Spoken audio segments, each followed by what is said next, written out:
Hey, what's going on, everyone? Today we've got a brand day to talk about for Police Simulator Patrol officers, and this one is update 1.073. Now, I know a lot of you out there love hearing about the little tweaks, fixes, and improvements that come with each patch, especially when it's a game like this where the small details really affect the overall feel of your patrol shifts. So let's take some time and go through everything that's been changed, I have a vehicle that needs what's towing. been Can you send a fixed, tow truck and to my even current what's still a location, little bit please? broken. I'll also sprinkle in my thoughts along the way because honestly, some of these fixes are the kind of quality of life stuff we've been waiting for.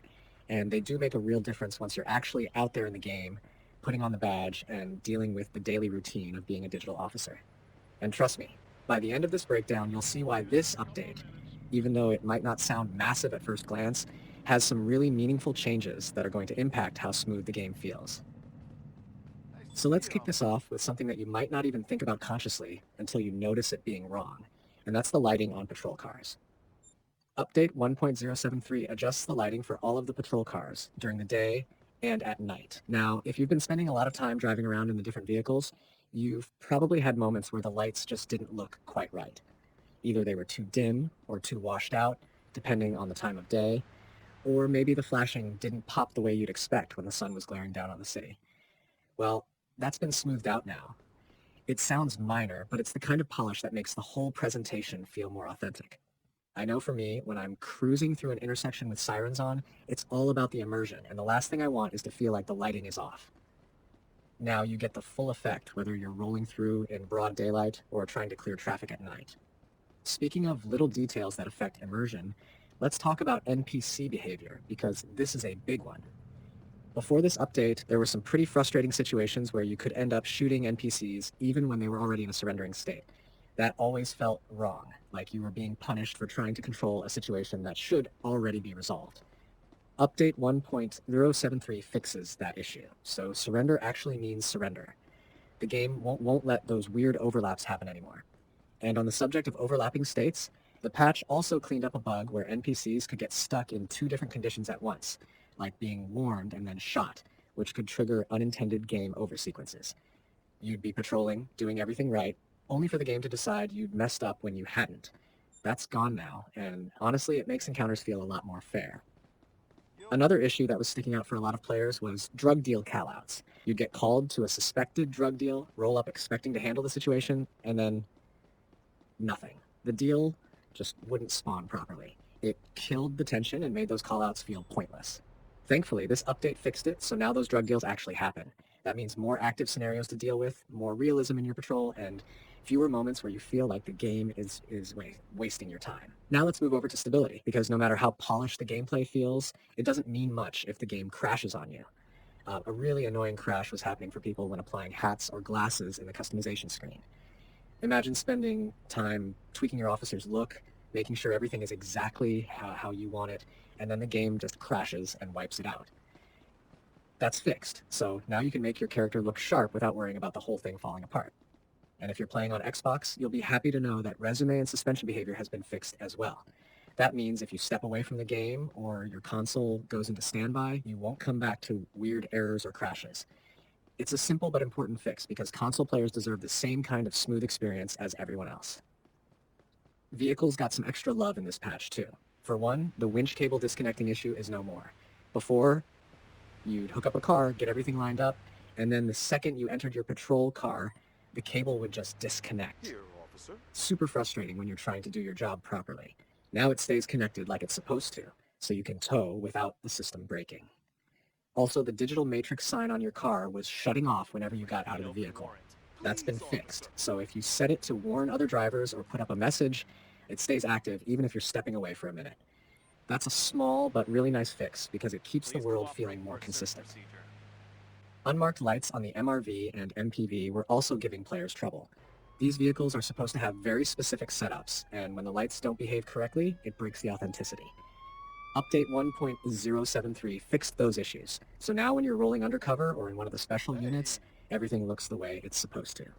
On the graphical side, there was an unintended circular artifact that would sometimes show up when HDR was enabled, kind of like a weird glow across the screen.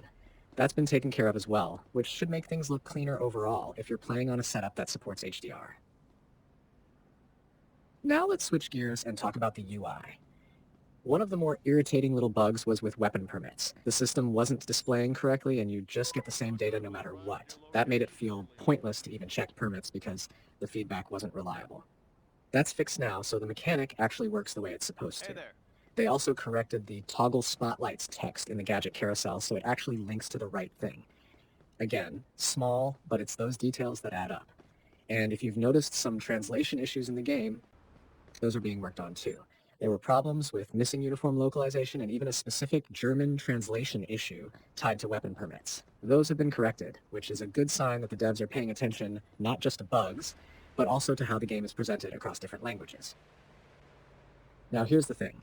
This patch wasn't just about fixes. It also included a list of known issues that the developers are upfront about still needing work. And I actually appreciate when devs are honest like that because it tells us where the game is still headed. For example, locker and garage edits don't reliably save, especially when it comes to reflective uniforms. That means you might set something up and then realize it didn't stick the next time you load in. CPR still has some quirks too, with resuscitation behavior not always acting the way it should. And the self-defense system, even though it's been improved, is still a work in progress. You'll notice it's better, but it's not completely perfect yet. Another lingering issue is with the MRV and MPV shaking or jittering, which can be really distracting when you're trying to focus on the job. And one of the more annoying things players have run into is a message that says, "Thief got away," popping up constantly, even when it shouldn't. That kind of breaks immersion, and while it's not fixed yet, at least the devs are acknowledging it, and it's on their radar for future updates. And let's not forget that this patch is part of the broader version 19.x cycle, which recently brought us the self-defense update. That update was pretty huge, adding the ability for officers to draw and use firearms in high-risk situations, plus new Your features ID, like vehicle please. spotlights, background radio chatter, trunk uniform Here you go, swaps, officer. and concealed weapon permit checks. Update 1.073 feels like a follow-up that smooths out the rough edges introduced by those bigger changes. You can kind of tell the devs are trying to refine and polish the systems they've just added, which is a good sign for the game's ongoing development. So when you step back and look at the whole picture, Update 1.073 might not sound like it's adding a brand new feature, but it's one of those patches that makes everything else feel better. From lighting improvements to fixing crashes, making callouts more You're being reliable, arrested for and cleaning up custody. UI I issues, repeat, this backup is the type requested. of work that keeps the game healthy long term. First available unit, please And enter your current even though there are location. still known problems, at least they're being transparent about them and tackling them step by step. I've been thinking about how all of this ties into the way people play Police Simulator. Some folks like to jump in for a quick session, just handling a few traffic stops or parking violations. Others really get into the roleplay side of it, doing full patrols and treating it like a serious simulation. For both kinds of players, the improvements here matter. When the drug deals don't spawn, that breaks immersion for the role players. When the lighting looks off, that distracts everyone, casual or hardcore. When the game crashes during customization, that annoys absolutely everyone. So the fixes here make the game smoother for every type of player. And honestly, I like where the devs are going with this. I need The backup. self-defense update Subject in opened the door custody. to a more dynamic, realistic kind of gameplay.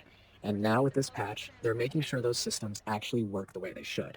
It's a reminder that even though Do Police not Simulator resist from Patrol moving to the Officers patrol isn't the car. biggest game out there, it has a dedicated team that's still polishing it, still listening to feedback, and still making progress update by update.